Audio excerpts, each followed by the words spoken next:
Hey, y'all, and welcome back to the Secular Homeschool Revolution. This podcast is for secular progressive homeschoolers who are reimagining education for their kids unapologetically. I am your host, Ashley. How is everyone's summer going? Are you feeling rested? Are you refreshed?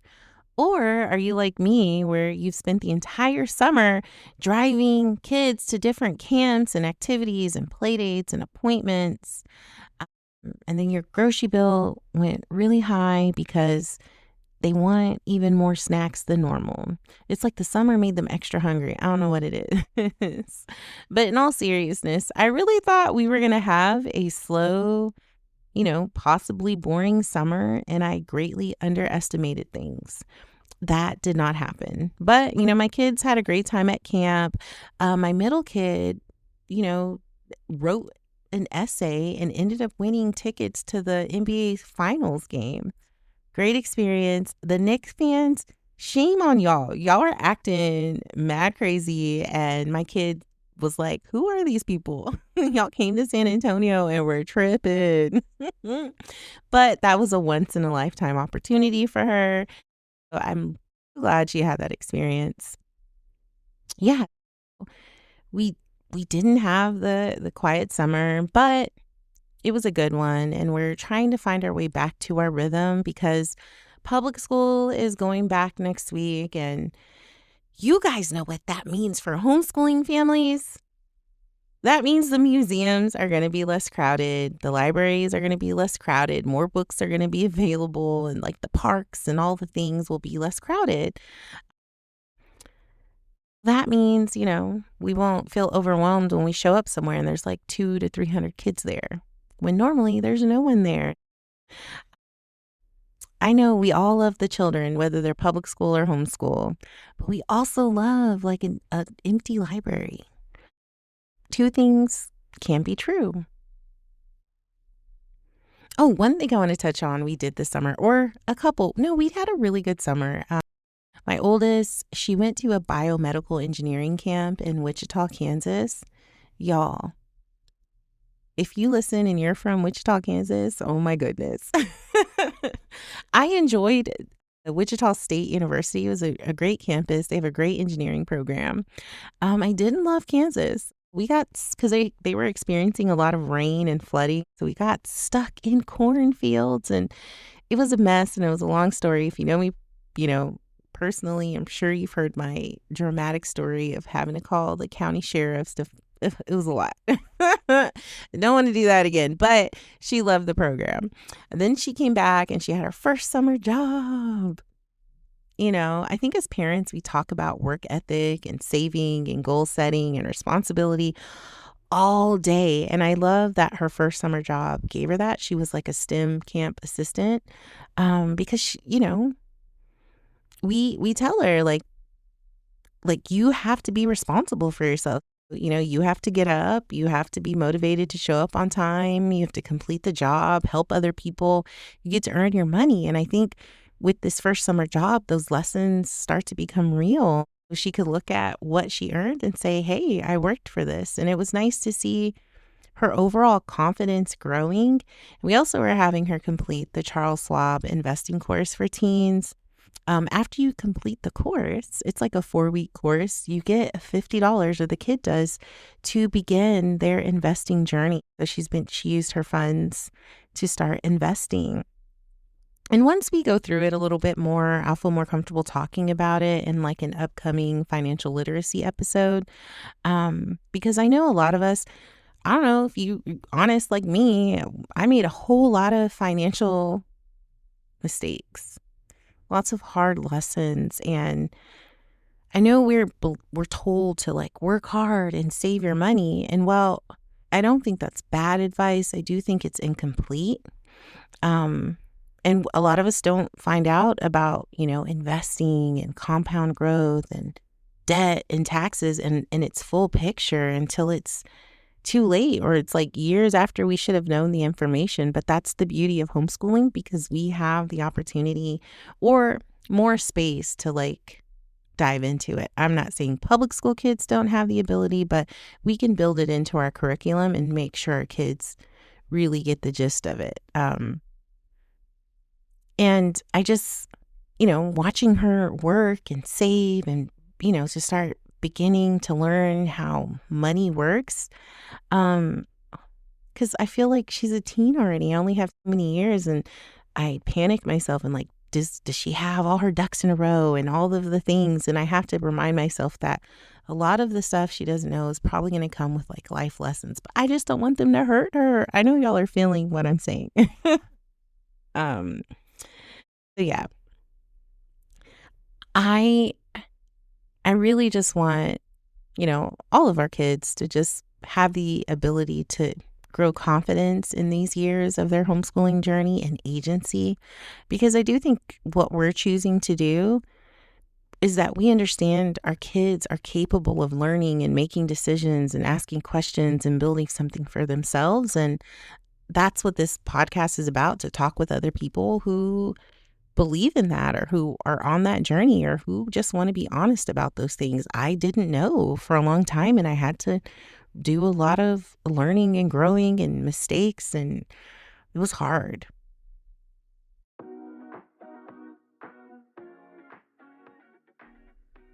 Now, before we get into our topic, I want to talk about something.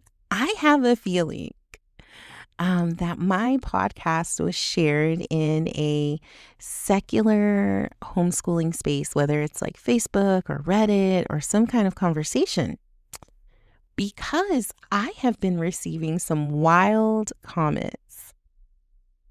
Let me tell you, these comments have showed up on my Instagram, my DMs, my website inbox, and as like reviews. And it's funny. And well, when I started getting notifications, and this has just been happening in the last couple of weeks, that's why I'm like, I've received sassy comments before, but not this many at once. And when I was like, oh, I'll check it later. And I finally checked the messages, and I was like, oh, okay. These people are tripping. I think some of the comments were wild. They were saying, this podcast is misnamed because it's too woke. Someone told me I need to stop sharing garbage equity BS. And I was even called an idiot for making homeschooling about race. Y'all, I was shooketh. No, it was funny though. But it's also, to be expected for some people who, got their panties in a bunch. I want to introduce myself, not because I owe anyone an explanation for existing in this space, but because new people may have found the podcast without understanding why I created it. My name is Ashley. I'm a homeschooling mom of 3. I have co-founded a cooperative as well as a micro school. I am a Black woman. I am a mother. I am a secular homeschooler. I am not religious. I believe deeply in a justice-centered education. I believe kids deserve an education that tells the truth about history, and it reflects the world they live in, and it helps them understand their own humanity and the humanity of other people. And I created this podcast because voices like mine deserve to take up space in the homeschooling community. For a long time, the loudest and most visible version of homeschooling has been white, Christian, conservative, traditionalist. And that's not the only homeschooling story that deserves to be represented or told, because there are Black homeschoolers, there are brown homeschoolers, there are secular, non-religious homeschoolers, queer families, disabled families, neurodivergent, multiracial, progressive, and just families who began homeschooling because traditional systems were not protecting or serving their kids. We are here, and we've always been here, and we deserve representation. And I did not create the show to make myself smaller, y'all. I'm a big girl in person too. No GLP-1s here. If you're on them, no tea, no shade, like do you. But I'm a big personality in person. I'm a big girl in person. I don't have the mindset of shrinking. And I didn't want the conversation to repeat the same homeschooling chatter, right? There's tons of blogs and YouTube channels and TikTok, lots of content, right? I created this podcast because I wanted to hear someone talk about homeschooling from a perspective of a Black woman. I'm also biracial, brown woman, but I am Black before anything else. I am not religious, and I believe education should always be honest and inclusive and culturally responsive, and most importantly, grounded in justice. And when I could not find enough of that representation, I decided to become it. Are there other more liberal, progressive homeschooling podcasts? Absolutely. But a lot of them are much like what homeschooling already looked like, white women leading the charge. And when I'm listening to them, I can't always align myself or understand it. Do I think I have to agree with everything that they say? No, but I also didn't see myself very much in the conversation. And my point of view on things is going to look completely different than someone who has way more privilege than I do. That is why I'm here. I'm here taking up space. I'm here for the parent who finds the show and thinks someone is talking about homeschooling the way that I experience it or the way I want to experience it. And I'm here for families who want to discuss, anything in this world of I like to call it the wild, wild west homeschooling, because it's wild out here. And I'm here for the parents who want their kids to learn reading and writing and math and science without, with them also developing empathy and critical thinking and, historical understanding and the courage to recognize the injustice. And no, I'm not going to remove race from the conversation because race has shaped education in this country from the beginning.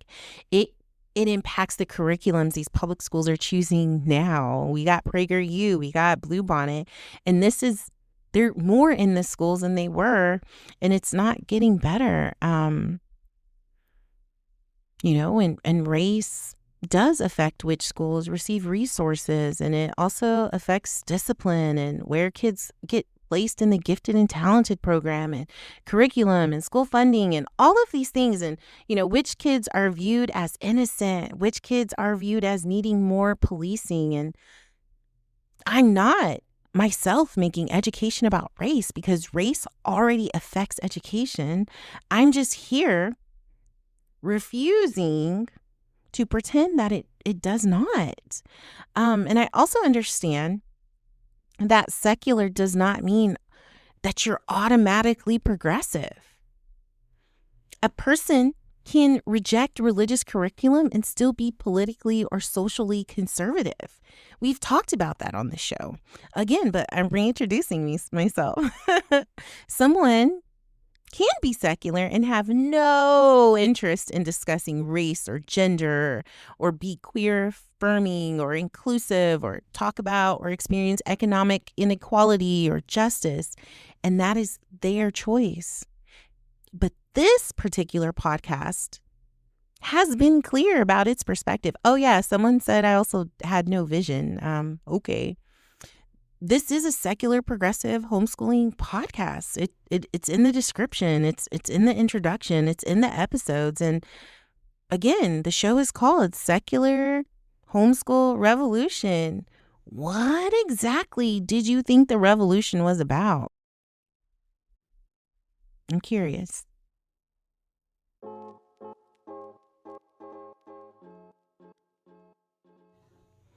Yes, this podcast is progressive. Yes, it is justice centered. Yes, I'm going to keep talking about race. Yes, I'm going to keep taking up space because my voice belongs here. Black secular homeschoolers belong here. Justice centered families belong here. And our kids should not have to erase any part of themselves in order to receive a meaningful education.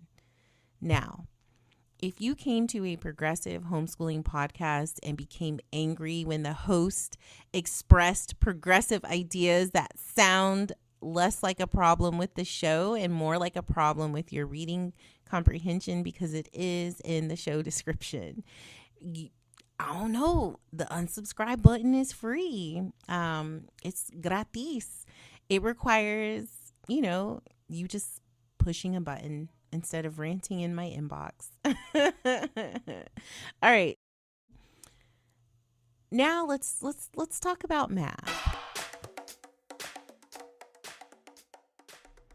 One of the reasons I care so much about representation, support, and access in education is because kids and parents learn better when they feel understood. And that is exactly what I experienced with Math with Confidence. This past year, my kids have been doing kindergarten Math with Confidence and fifth grade Math with Confidence. And this has been my favorite math curricula to facilitate. And it didn't solely focus on my kids' favorite, but it was one of mine. And I think that matters because I'm the person who's having to open the teacher's guide and teach the lesson. And with my oldest kid, we did do Singapore math, and Singapore math, it has rave reviews. It's also really difficult to teach. It was for me. If you look it up, I know that was a struggle for other people, but it's one of the higher rated math programs. And I understand why, and I respect it, and I think it's visually and conceptually strong, but I did not enjoy facilitating it, and it felt intimidating to me. And sometimes as homeschooling parents, we evaluate a curriculum by asking, is it rigorous? Is it advanced? Is it popular? I haven't seen this, mentioned as much, on and so forth. But we also need to ask whether the person responsible for teaching it feels supported. Can I understand the lesson? Can I explain it clearly? Does the teacher's guide help me when I'm not naturally confident in the subject? How about, can I realistically use this curriculum consistently? And a curriculum can be academically excellent and still not be the right fit for the parent facilitating it. Like if I feel confused or intimidated every time I open the book, my kid is going to pick up on that energy. And Math with Confidence gave me the support I needed to teach the lessons calmly and clearly. And I wasn't giving off this like unsure, energy that my kid was reading. I feel like the lesson structures worked really well for our family. First I introduced the concept using the teacher's guide, and then there's like a game, and then they go into, with the game is like the hands-on activity, and it gives them that tangible practice. And then my kid goes into independent practice and review. So for me, the rhythm I was picking up was like, you learn it, you talk through it, you play with it, you practice it, you review it. You learn it, you talk through it, you play with it, you practice, you review it. And the lessons felt complete without feeling overwhelming. For my 5-year-old, we would spend on the kindergarten lessons about 10 minutes, and he breezed through much of the program and he enjoyed it. He loved the games. He looked forward to doing the math. And my fifth grader, the lessons were usually closer to 25 to 35 minutes, depending on the concept. And I feel like that timing worked well because I am teaching multiple kids. I would have one started like, my oldest on her spelling and like maybe reading her novel. Then I can work with my son and then switch them out. Like I can get him at a sensory bin and then switch to doing her math lesson with her.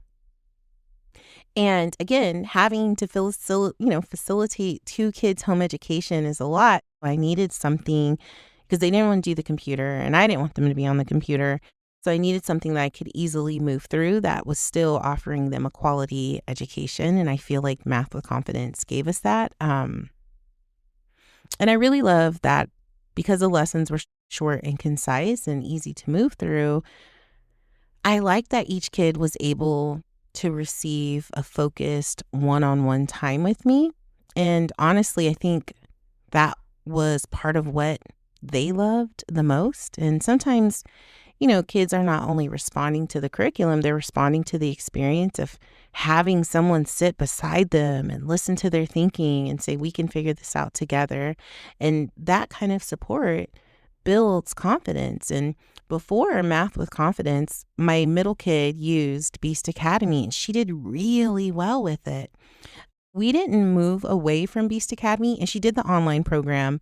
We started with the workbooks and she loves graphic novels. She thought she was going to like the workbooks and she didn't. She liked the puzzles on the computer program. And Beast Academy is a very high-rated program. Apparently it's advanced. It teaches a year ahead of Texas TEKS. And it didn't fail her. I wanted to spend some time strengthening her overall math foundation and give her just a different type of math experience. I feel like Beast Academy has a strong conceptual math approach. What conceptual math is, it helps kids understand why math works instead of only memorizing the steps needed to get to the answer. They have to look for the patterns. They have to explore relationships between numbers. They have to use visual models. They have to solve problems in multiple ways. And they have to explain their reasoning when they're trying to figure out the puzzles. So for example, my kid may know how to complete a subtraction problem with regrouping because they memorize the procedure, right? But with conceptual understanding, it helps them recognize that they are decomposing 110 into 10 ones. And they understand what is actually happening to the value of the numbers. And that deeper understanding makes it easier to apply math skills without a problem when a problem looks different from examples they have already practiced. And Beast Academy especially is engaging for kids who enjoy puzzles and comics and, challenging problem solving. I have a feeling my youngest, he will end up on Beast Academy. He loved Puzzle Club at co-op. He loves puzzles here at the house. We have a puzzle wall where him and his dad actually complete the puzzles and they post them on the wall.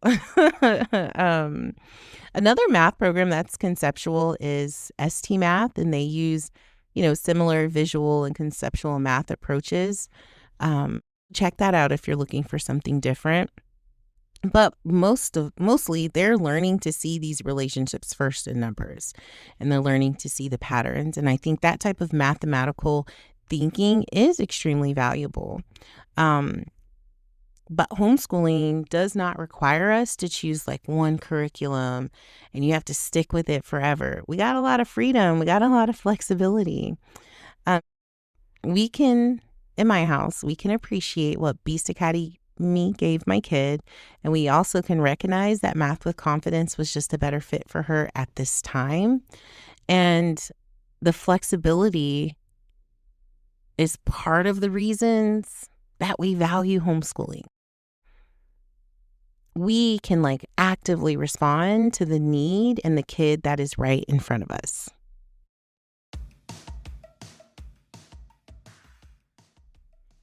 One of the criticisms I have seen and heard a lot about Math with Confidence is that it just feels too soft or that it's too easy. And I honestly could understand why someone might initially feel that way. And the lessons are not extremely long. They're playing games. And a lot of times we equate games with not actual learning, but check out Game Schooling. And there's a Facebook group and a website called Game Schooling. And it breaks down different categories of games with different learning objectives. Game schooling is a thing in the homeschooling world. But also, I feel like the workbook pages are pretty manageable and kids aren't, having to complete 11 problems every day. And I think some of what appears easy is actually part of the curriculum's wraparound approach. Because I feel like some programs teach the main lesson but expect parents to work on math facts separately. You might have to add in, flashcards and time drills and worksheets, on and so forth. And I know with Beast, we really did have to go in and practice her math facts separately for addition, subtraction, as well as multiplication and division. But with Math with Confidence, they do get math practice. It's built into the games, and you have mental math reviews, and you get to have conversations, and you get the repeated exposure, because the practice isn't always presented as like long worksheets. And people sometimes think like not having long worksheets means that it's less rigorous. And we also need to understand that just because something's gentle does not mean it is ineffective. And maybe this is something to call out or to think about, but I do think a lot of us, I feel like in a lot of homeschooling chatter that we're focused on like rigor, rigor, rigor, rigor, rigor.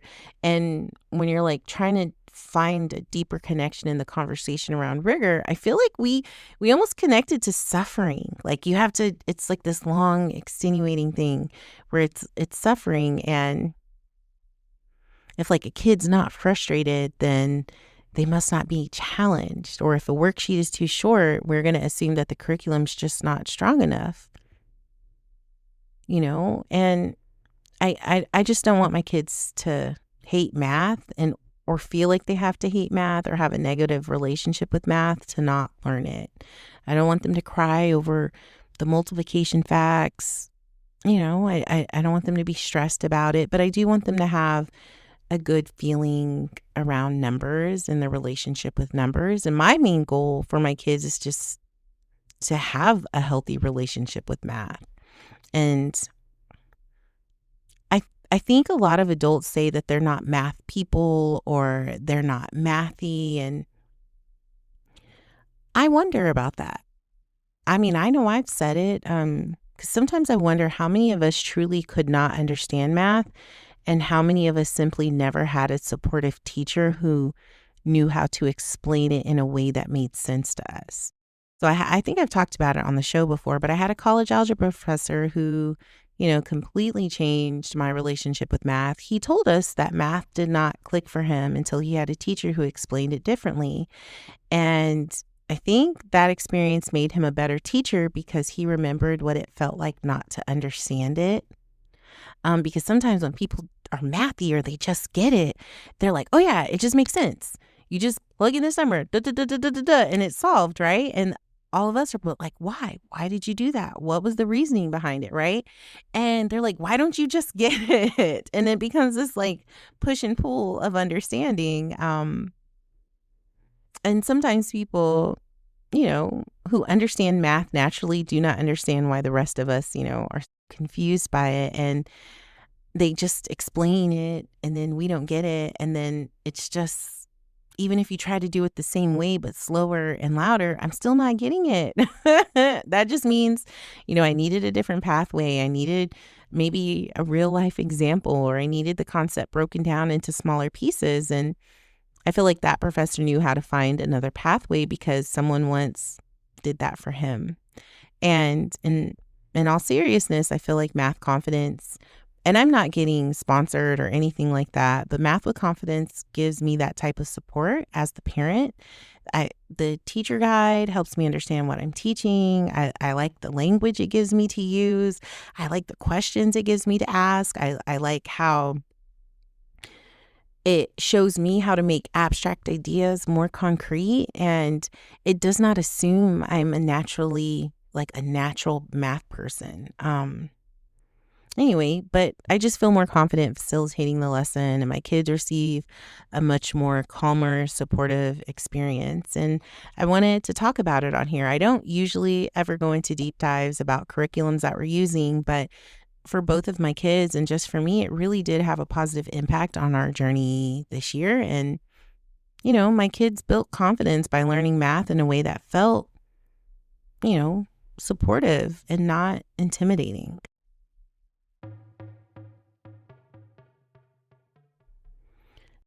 That is my quick summer update and my official reintroduction of myself in this podcast and my review of Math with Confidence for kindergarten and fifth grade.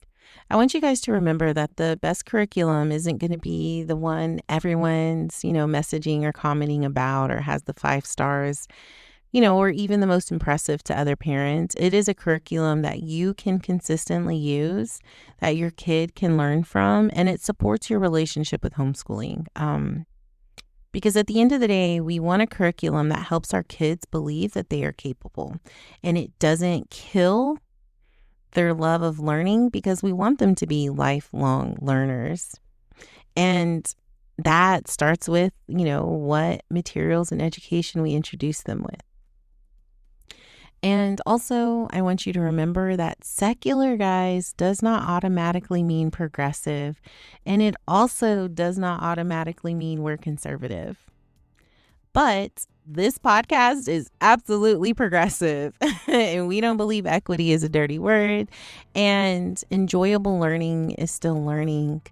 And I will continue to take up space as a Black woman, as a secular homeschooler, as a mother who believes our kids deserve a justice, decolonized center education.